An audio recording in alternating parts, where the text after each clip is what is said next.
Ahibati fillah, kalau tema hari ini disebutkan sebuah ikhtiar bersama dalam menyiapkan anak menjadi pencinta Al-Quran sejak dini.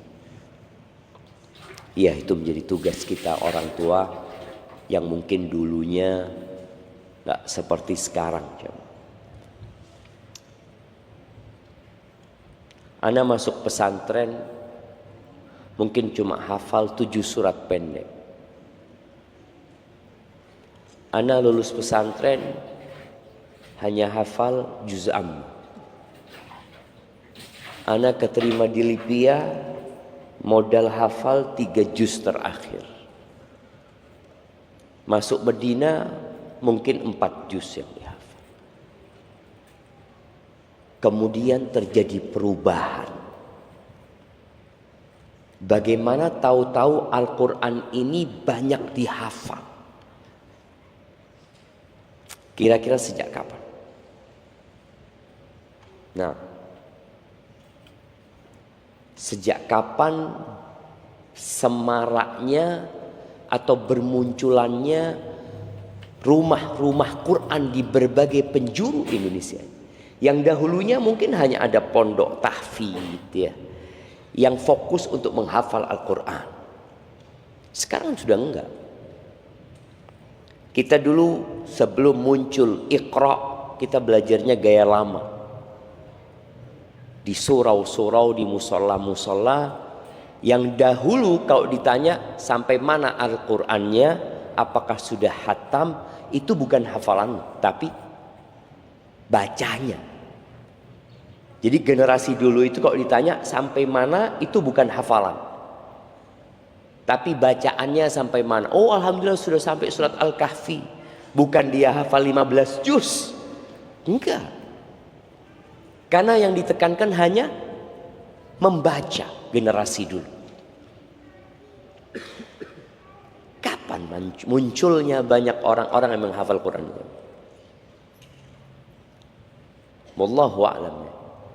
Sejak masuk di televisi mungkin bermunculannya hafid cilik ya, diperlombakan di mana-mana, akhirnya semakin membumi Al-Quran. Dan alhamdulillah ini menjadi hikmah yang sangat mulia bagi kita bersama.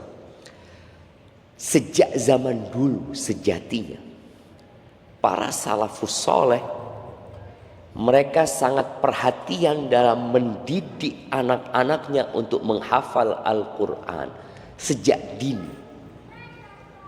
Tapi memang yang perlu ditekankan, ada fase yang dilewatin anak-anak itu di mana cara dan metode mendidik anak-anak agar mencintai Al-Quran berbeda. Sahabat-sahabat Nabi radhiyallahu taala anhum, banyak di antara mereka yang masuk Islam sudah tua, bukan anak-anak. Abu Bakar masuk Islam umur berapa? Nah, umur berapa? Abu Bakar pertama kali mendengarkan Al-Quran itu umur berapa?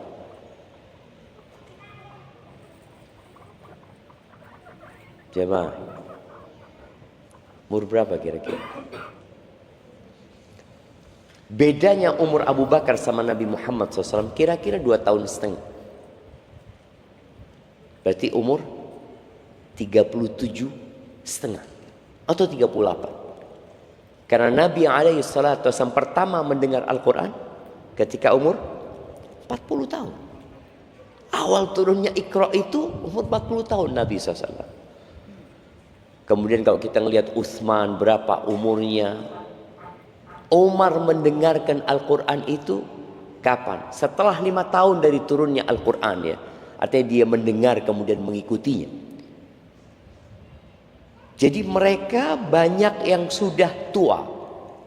Ali bin Abi Thalib enggak. Dia masih muda belia. Bahkan posisinya ya remaja. Lalu kita melihat bagaimana nanti sampai di kota Madinah Nabi SAW bertemu dengan sahabat-sahabat yang lahir dalam kondisi Islam sudah. Mereka tumbuh besar mulai mendengar Al-Quran. Apabila ada orang yang baru masuk Islam, contohnya Umair ibn Wahab al-Jumahi. Ini ada hadiah yang diberikan ke jamaah.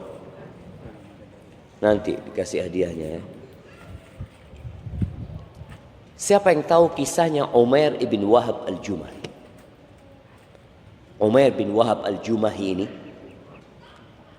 dia itu terkenal dengan sebutan Syaitanu Quraisy. Setannya Quraisy.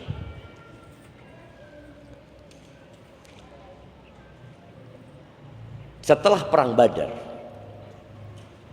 anaknya Umair ini termasuk dalam tawanan yang jumlahnya 70. Akhirnya dia sampai kota Mekah. Ya tentunya tragedi kekalahan itu menyisakan banyak luka di hati mereka. Umar lagi ngobrol di Hijr Ismail. Bayangin ya, dulu bisa ngobrol di Hijr Ismail. Sekarang mau masuk saja harus pakai ihram. Dulu ngobrol di Hijr Ismail. Umar mengatakan, wallahi laula dainun alayya, demi Allah kalau bukan karena utang yang aku tanggung, wa iyalun akhafu daya'ahum, dan keluarga yang aku takut terlantarnya mereka, la raqibtu ila Muhammadin, aku akan berangkat ke kota Madinah menjumpai Nabi Muhammad SAW, aku akan bunuh dia. Dan aku punya alasan untuk datang ke Madinah, menebus anaknya. Akhirnya Safwan bin Umayyah mengatakan, utangmu aku tanggung, lunas. Keluargamu kalau ada apa-apa sama engkau, aku gabung kepada keluargaku. Akhirnya Umair bin Wahab ini mengatakan kepada Safwan, kau jangan ngomong siapa-siapa. Pedangnya dia asah, lalu dia kasih racun, dia berangkat ke kota Madinah. Singkat cerita sampai kota Madinah, Nabi SAW ketika berjumpa dengan Umar yang dia bawa pedang, yang ketika datang sama Umar dipegang lehernya, dibawa menjumpai Nabi SAW. Nabi bertanya kepada Umar, engkau datang mau apa? Kata dia. Ya, untuk urusan tawanan ini. Kata dia. Terus kenapa engkau bawa pedang? Apa gunanya pedang ini setelah kekalahan kita di perang Badar? Kata dia. Usduqni ya Umar, coba engkau jujur sama aku. Kenapa engkau datang?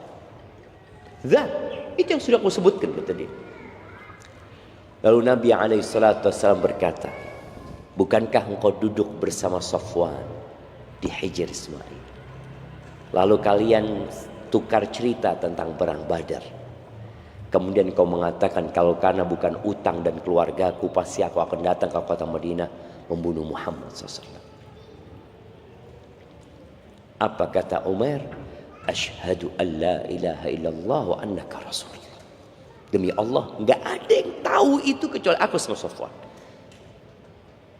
Dan Allah telah memberitahu.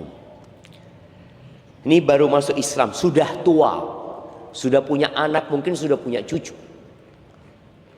Apa kata Nabi SAW kepada para sahabatnya?